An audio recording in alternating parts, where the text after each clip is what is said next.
اولاد کو گلے سے لگا کے رکھا، سینے سے لگا کے رکھا۔ اس محبت نے ان کو بھی توبہ پہ آ کے کھڑا کیا۔ اگر وہ آج کل کے والدین گھر سے نکل جاؤ، آگ کر دو، اولاد اور ماں باپ میں رسہ کشی ہے اور لڑائی ہے اور جھگڑا ہے اور نفرت ہے، نہ وہ ضد چھوڑتا ہے نہ وہ ضد چھوڑتا ہے۔ ماں باپ کو ضد چھوڑنی چاہیے۔ بچے نادان ہوتے ہیں، عقل کے کچے ہوتے ہیں، تجربہ ہوتا نہیں ہے۔ ان کے اوپر اگر ہم مسلط ہو کر اپنی ضدوں پر ان کو جھکائیں گے تو وہ ٹوٹ جائیں گے، وہ بکھر جائیں گے، وہ ہم سے متنفر ہو جائیں گے۔ میں قربان جاؤں، والدین کو یعقوب علیہ السلام کی مثال سامنے رکھنی چاہیے کہ نافرمان اولاد کو گلے سے لگا کے رکھا اور کہیں بھی تانا نہیں دیا کہ تم نے میرے بیٹے کو مجھ سے جدا کر دیا۔ فصبر جمیل، صبر کے ساتھ۔ یہ آج کے ماحول میں یعقوب والی صفت اگر باپ میں ہوگی تو کوئی اولاد ضائع نہیں ہوگی، لیکن باپ ہی جب مقابلہ کر لیتا ہے، ضد پہ آ جاتا ہے، تو اپنے ہاتھوں سے اپنی اولاد کو دفن کر دیتا ہے تابوت میں۔ نافرمانی کے تابوت کی کیل والدین لگاتے ہیں کہ وہ ضد کر لیتے ہیں، بچوں سے ضد کر لیتے ہیں۔ ارے اپنی ضدیں توڑ دو، وہ تمہارے اوپر قربان ہو جائیں گے، فدا ہو جائیں گے۔ اگر ان پر اپنی ضدیں مسلط کرو گے پھر لڑائیاں ہوں گی، جھگڑے ہوں گے، نفرت ہوگی۔ تو یعقوب علیہ السلام بطور باپ انتہائی ہائی لائٹ ہوئے ہیں، انتہائی، کہ کس طرح اتنا بڑا جرم کرنے والی اولاد کو بھی گھر میں بٹھا کے کٹھے کھانا کھا رہے ہیں، کٹھے اٹھ، 40 سال سے یہ سلسلہ چل رہا ہے، اور روتے روتے آنکھیں چلی گئی ہیں۔ اور انما اشکو بثی وحزنی الی اللہ، کہ میں تمہیں تو کچھ نہیں کہہ رہا ہوں، تلا تفتح تذکر یوسف حتی تکون حردا او تکون من الہالکین، ابا جان آپ تو تباہ ہو جائیں گے، برباد ہو جائیں گے، یوسف کے غم میں آپ مر جائیں گے۔ کہا میں تم سے تو کبھی کچھ نہیں کہا، تمہیں کبھی کوئی تانا دیا؟ انما اشکو بثی وحزنی الی اللہ، اللہ کے سامنے روتا ہوں، تمہیں تو کبھی کچھ نہیں کہا۔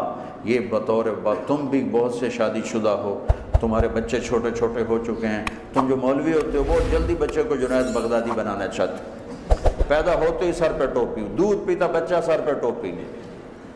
یعقوب علیہ السلام کو پڑھو تاکہ تمہیں پتہ چلے کہ بچوں کو دین پہ کیسے لانا ہے۔ عام طور پر سورہ یوسف میں یوسف علیہ السلام کو ہائی لائٹ کیا جاتا ہے، میں یعقوب علیہ السلام کو ہائی لائٹ کرتا ہوں کہ میں ان کو بطور باپ جو دیکھتا ہوں وہ کوئی یوسف علیہ السلام سے کم درجے کی اہمیت نہیں ہے یعقوب علیہ السلام کی سورہ یوسف میں، لیکن سارے مفسرین بھی اور واعظین بھی اور خطیب یوسف یوسف یوسف یوسف، یعقوب علیہ السلام کو کوئی ہائی لائٹ نہیں کرتا کہ یعقوب بطور باپ کس طرح قد آور ہیں۔ اللہ کی قسم آسمان سے ان کا سر لگ رہا ہے، اتنی قد آور شخصیت ہیں یوسف علیہ السلام کے ساتھ ساتھ بطور باپ۔ ان کے گرد تو کہانی گھوم رہی ہے، انہوں نے ہائی لائٹ تو ہونا ہی ہونا ہے کیونکہ ان کے گرد کہانی گھوم رہی، لیکن اسی کہانی میں یعقوب علیہ السلام کا قد بھی آسمان سے جا کے لگ رہا ہے کہ اولاد کو لے کے چلنا کیسے، اولاد بگڑ جائے، اکھڑ جائے، کیا کرنا ہے؟ لڑائیاں کرنی ہیں، گھر سے نکالنا ہے، مقابلے کرنے ہیں؟ نہیں، دب جانا ہے، شکست مان لینی ہے، ہار مان لینی ہے، اور محبت کو بڑھانا ہے۔ محبت ایک ایسا جادو ہے جو سر چڑھ کے بولتا ہے اور ایک نہ ایک دن واپس لے کر آتا ہے، لیکن مقابلے، بیوی سے مقابلہ، بچوں سے مقابلہ، بھائیوں سے مقابلہ، مقابلے نے تو ہمیں ہماری زندگی تلخ اور تباہ اور سیاہ کر کے رکھ دی۔ یعقوب علیہ السلام نے خط لکھا، وزیر خزانہ، ان کے پتہ آگے یوسف ہے کہ ہم انبیاء کی اولاد ہیں، ہم چور نہیں ہیں اور بڑے امتحان سے گزر رہے ہیں۔ میرے دادا کو آگ میں ڈالا گیا، میرے باپ کو چھری کے نیچے سے نکالا گیا۔ حضرت اسماعیل کو باپ کا لقب دیا کہ عربی میں چاچے کو بھی باپ کہہ سکتے ہیں، تو میرے باپ کو چھری کے نیچے سے نکالا گیا، میرے بیٹے کو مجھ سے چھینا گیا، 40 برس گزر گیا، اس کی یاد میں میں اندھا ہو گیا، اب تو نے میرا سہارا اس کو روک لیا ہے، برائے مہربانی آزاد کر دو۔ اچھا، یعقوب علیہ السلام بھی نبی ہیں، یوسف بھی نبی ہیں۔ یوسف 1 ہفتے کی مسافت پر مصر میں ہیں، لیکن اللہ کی طرف سے اجازت نہیں ملی ہوگی اپنے آپ بتانے کی، ورنہ تو وزیر خزانہ بنتے ہی کسی کو بھیج دیتے، جاؤ بھائی میرے ابا کو بتاؤ۔ ادھر بھی خاموشی ہے، ادھر بھی خاموشی ہے۔ جب یہ خط پڑھا یوسف علیہ السلام نے تو رو پڑے۔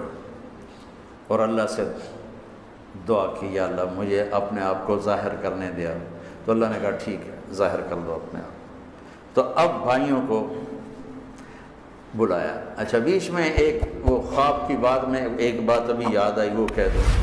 یوسف علیہ السلام بے گناہ قید میں گئے، ٹھیک، بادشاہ نے خواب دیکھا ہے، تو یوسف ایھا الصدیق افتنا فی سبع بقرات سمان یاکلہن سبع عجاف وسبع سنبلات خضر واخر یابسات لعلی ارجع الی الناس لعلہم یعلمون۔